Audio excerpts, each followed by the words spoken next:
Hi, this video talks about the weighted moving average.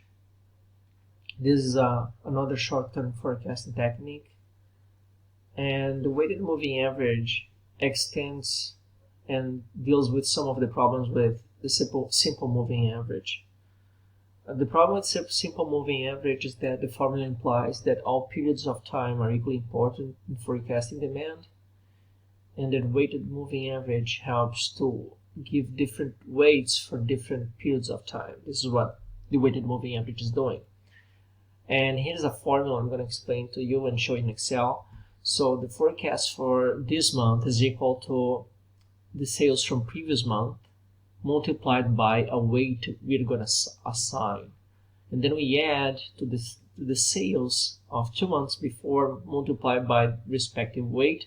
And then we add to the sales from 3 months before, if we would have here. We don't have, but would be 3 months, and then multiply by weight, and we keep doing that until we have the sales from any months before multiplied by respective weight.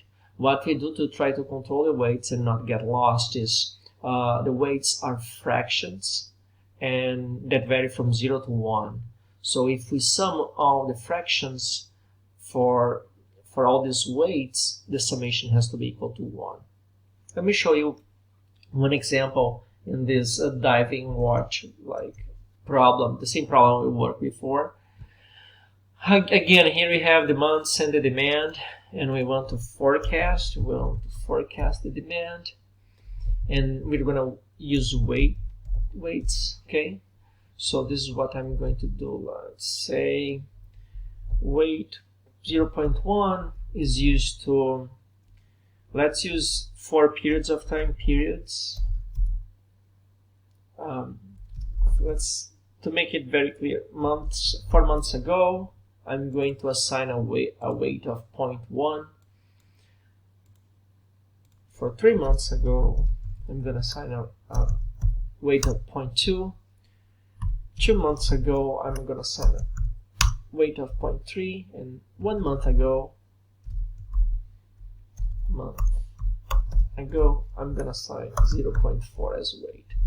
So the total, if I want to make sure that this sums up to 1, I can do a total here, go to the auto sum, and then sums all the weights, and then I have 1. Yeah, so that's okay. So I'm gonna use 4 months to forecast the demand for the next month. So in this case, because we're gonna use 4 months, we can only predict May, because I'm gonna use the previous 4 months. Okay, so here what we have is we have to weight each one of these previous demand according to the weights we assigned here. So for May, I type equal, open parentheses, and then the demand in April multiplied by the weight for 1 month ago. And then I close parentheses, I type plus, because I'm going to add a multiplication, which is the demand for March multiplied by the weight that I assigned for 2 months ago. And I close parentheses, and I add one more time the demand for February multiplied by the weight for 3 months ago, and I do that for January too. And then in this way, I'm weighting the demand for different periods of time, and I'm giving more weight for most recent sales, okay, for more recent demand, and this is what I can do.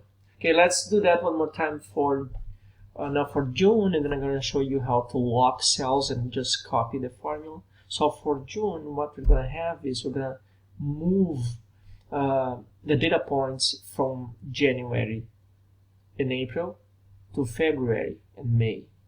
Okay, so here we're going to have, we open parentheses, then we have the demand for May multiplied by this weight, and then my demand for April multiplied by this weight, and then my demand for March multiplied by the weight, and so on.